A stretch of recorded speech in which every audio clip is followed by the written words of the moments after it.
time to Michelle Snyder, the Market Gauge Group Managing Director. We've also got Jonathan Honig back with us, Capitalist Pig Hedge Fund Manager. Jonathan, begin with you on what, if anything, you want to hear from the President of the United States. I know you parse everything he says and does. I'm just wondering, what do you want to hear from him that might reverse a lot of this red we've been seeing on the screen?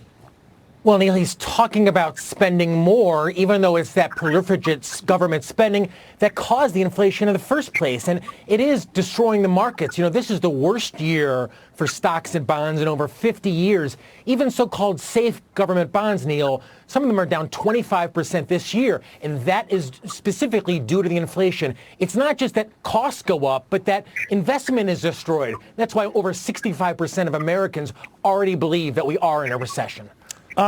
Michelle, I guess it's more semantic now than anything else, whether in a recession. A lot of people feel they're already up against the wall, certainly with these rising prices and indications right now that that is not easing, with the exception of gasoline. Almost everything else continues to rocket away. So how do you see the rest of the year going?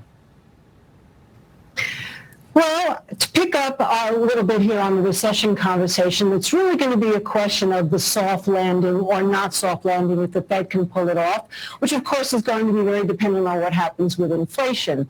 And apart from government spending, we have some real issues here with inflation that is beyond anyone's control, besides obviously the geopolitics with Ukraine and Russia and the energy prices. OPEC now saying they're going to cut back production. We still have food issues. Pakistan just basically drowned in their flooding, and we still have major drought here in the U.S.